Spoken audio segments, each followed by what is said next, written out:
Halo, bertemu kembali dengan saya Zulfikar Alimuddin. Salam transformasi, salam hebat, salam semangat. 3 kata, transformasi, hebat, dan semangat. Transformasi adalah proses perubahan berkelanjutan, hebat adalah sikap, semangat adalah bahan bakarnya, agar kita bisa mencapai apa yang kita inginkan dalam hidup.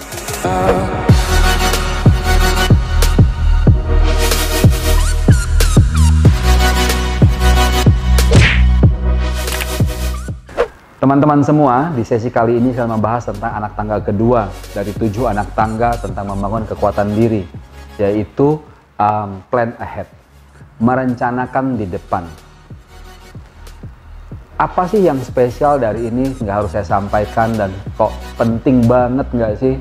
Kayaknya semua orang sudah tahu deh, apa-apa harus direncanakan.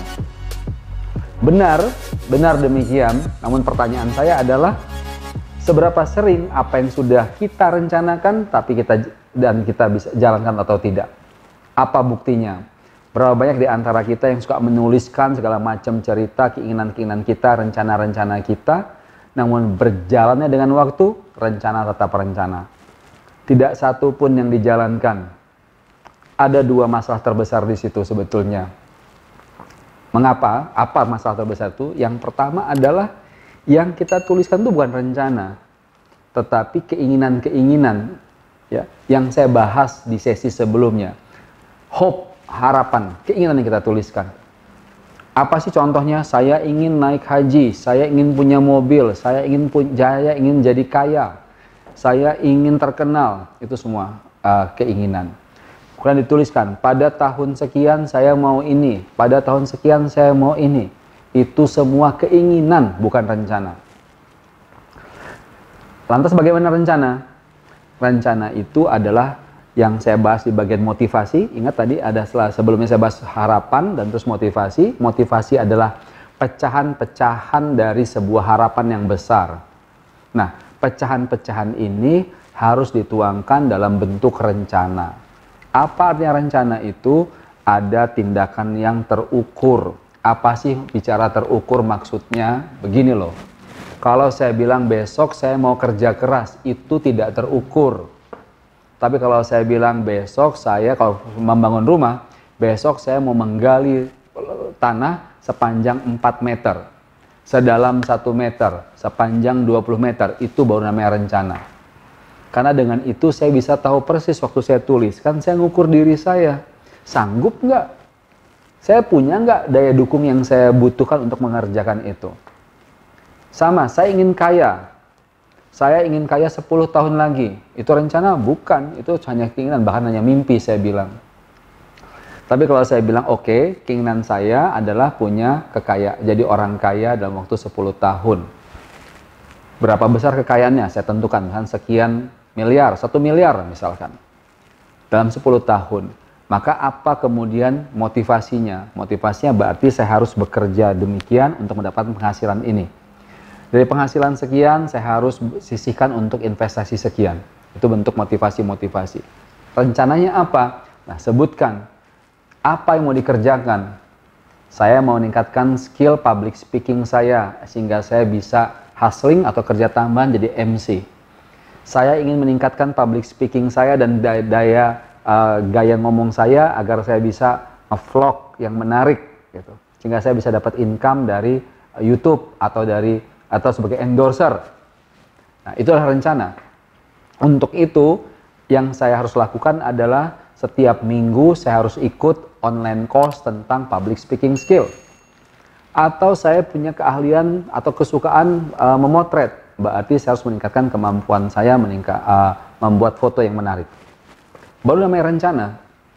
Nah, rencana ini disusun dalam sebuah rangkaian waktu yang cukup menurut kita. Cukupnya ukurannya apa? Ya sesuai target tadi. Kalau Anda mau kaya dalam waktu 5 tahun, Anda mau punya karir baru dalam waktu 5 tahun, karir baru dalam waktu 2 tahun, ya Anda tuangkan itu. Dan Anda bisa lihat. Jadi setiap waktu ketika Anda mau menilai diri Anda nggak gampang lagi, Anda nggak bingung lagi. Anda punya kertas di hadapan Anda, yaitu rangkaian rencana, bukan rangkaian keinginan. Nah, kalau ini sudah Anda lakukan, ada satu lagi musuhnya. Apa musuhnya? sabotase. Apa sih sabotase itu? Kita sebagai manusia ini dengan berjalannya waktu hidup kita berkumpul lapisan pengalaman dan perspektif dalam diri kita. Yang paling menggelayuti pikiran kita umumnya adalah rasa takut, gitu, khawatir. Dan ini sesuai dengan naluri manusia, basic instingnya adalah survival. Jadi kita tuh takut banget. Takut apa? Takut salah, takut gagal, takut kecewa, dan takut-takut yang lain. Nah, apa hubungan dengan rencana-rencana tadi? Dan apa yang dimaksud dengan sabotase? Anda sudah buat nih rencana yang terukur, terstruktur, rapih semua, bagus. Besok pagi mau mengerjakan satu, muncul nih di pikiran, apa bisa ya ini gue kerjakan? Jangan-jangan nanti udah capek-capek belajar, bangun skill selama 2 tahun, ternyata nggak bisa juga. Oh, apa iya ya kalau saya nanti pindah karir baru di tempat yang baru saya bisa lebih moncer, jangan-jangan saya tetap begini-gini aja. Jangan-jangan takut itu namanya mental model. Salah satu mental model terburuk manusia adalah ingat dan dibebani oleh rasa takut. Ini yang mensabotase diri kita sendiri. Akhirnya kita nggak jadi mengerjakan apa yang ingin kita lakukan. Coba Anda pikirkan, sering nggak mengalami itu? Udah susun sekian banyak rencana kerja, bahkan cukup detail, namun besok tidak dikerjakan karena takut, khawatir. Kalau yang mau usaha, nanti kalau rugi bagaimana? Nanti kalau gagal bagaimana? Nanti kalau ditolak sama investor bagaimana? Nanti gimana kalau menghadapi customer, dia nggak suka produk kita? Semua itu membuat kita membatalkan apa yang sudah kita rencanakan. Nah, bagaimana untuk mengatasi mental model seperti ini?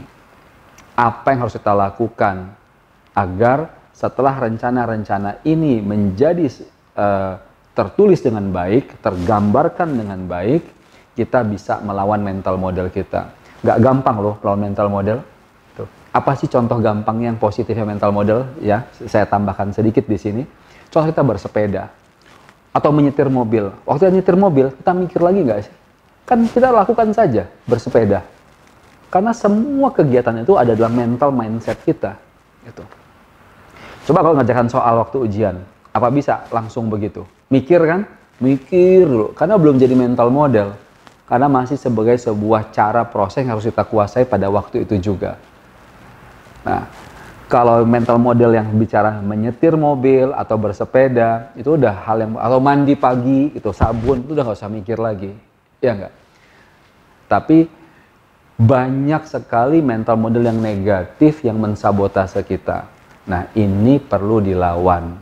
Bagaimana melawannya akan saya bahas di anak tangga berikutnya, yaitu tentang make your dots. Demikian dengan saya, Zulfikar Alimudin. Salam transformasi.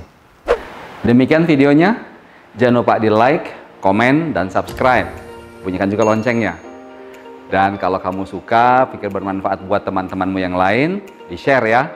Dan kalau mau tahu update dari saya lebih banyak, follow IG saya, zulfikar.alimudin. Salam transformasi.